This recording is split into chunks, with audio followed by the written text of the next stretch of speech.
Guys, go here, if you will. You get to learn more and more about the candidates that's running and decipher what's true and what's not. The Santis, the many, many, many faces of him. um, he let me let you just listen to what he was an attorney. He was in the Navy, he was an attorney, and he worked at Guantanamo Bay.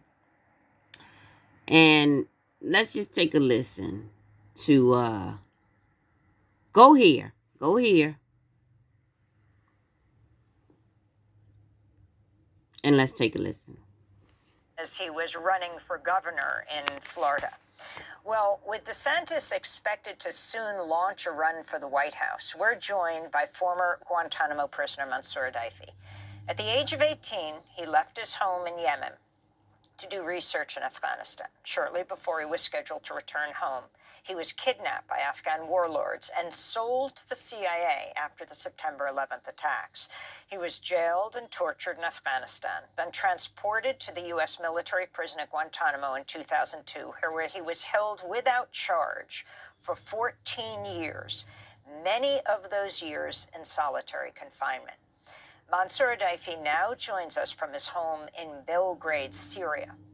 In 2021, he published a memoir titled Don't Forget Us Here, Lost and Found at Guantanamo. Mansour Adayfi, welcome back to Democracy Now!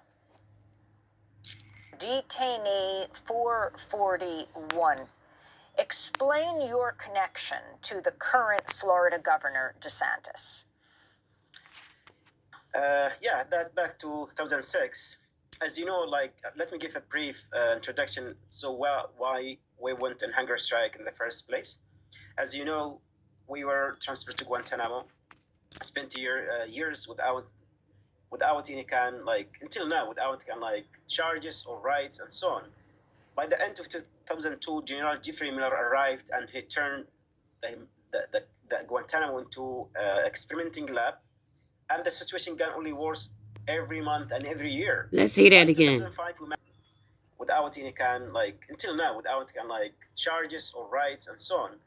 By the end of 2002, General Jeffrey Miller arrived and he turned the Guantanamo into experimenting lab, and the situation got only worse every month and every year. By 2005, we managed to organize a mass hunger strike that embarrassed the U.S. government. The camp administration at that time tried to negotiate with us to stop the hunger strikes so they can improve the living condition in the camp. We agreed, but it was just they were buying time. By the beginning of 2006, a new medical team, a new campus staff arrived. One of them was a young, handsome officer who came to talk to us and told us he was there to ensure that we were being treated humanely. And we talked to them about why we were hunger strike, what were our demand. We will make sure that we be treated humanely.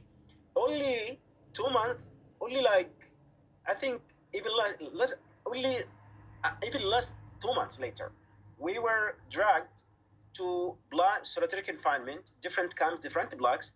A new medical team arrived, and they start forcing feed us. And I'm gonna say no problem with the force feeding. The use of the force feeding as a mean of torture. I was taken to November Black in camp. I was tied to a force feeding a chair, I couldn't move at all. I could only breathe.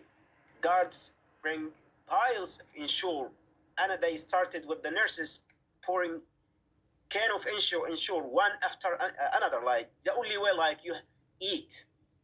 So during the feeding, a group of officers arrived with the interpreters, and I saw one of them was Ron DeSantis, and they were behind the fence, and I saw one of them was Ron DeSantis in a military uniform, and he was while I was screaming, yelling because I couldn't breathe of the Ensure, and I was bleeding because they really insert a thick tube through my nose.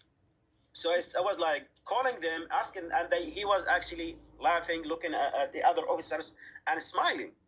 So this is my first encounter, second encounter with the Ron DeSantis. Before the first feeding, he came to talk to us and other prisoners. Second time, I saw him like twice while on the first feeding. And like, I would like to highlight really important things here. He was there. He wasn't there like to give orders. He wasn't involved directly in the first feeding. I didn't see him giving orders to the guards, but he was there, like supervising, watching. When I asked other prisoners who were also in the first feeding if they saw him, they said yes. One of them, at least, he told me, he sent me a message. He said he was there too. Mansour, we're also showing images of your remarkable artwork, your drawing of being now, to another former Guantanamo prisoner who Democracy Now! Reached last. We're also showing images of your remarkable artwork, your drawing of being force-fed as you speak.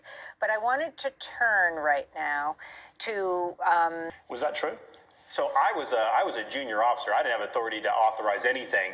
There may have been a commander that would have done feeding if someone was going to die, but that was not something that I would have even had authority to do. Commander that would have done feeding if someone was going to die, but that was not something that I would have even had authority to do. So that's wrong. Yeah, absolutely.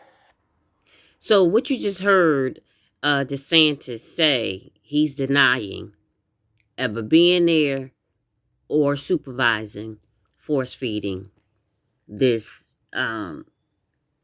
prisoner.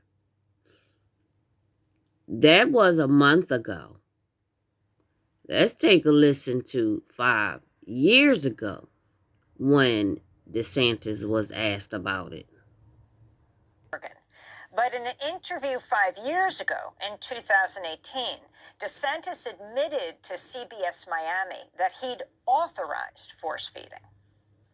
I was a legal advisor. For those that were doing things that would happen is the thing you notice the day you get down there is for these detainees, the jihad was still ongoing. And they would wage jihad any way they can. Now they're in a facility, so it's limited, but some of the things they would do hunger strikes. And you actually had 3 detainees that committed suicide with hunger strikes.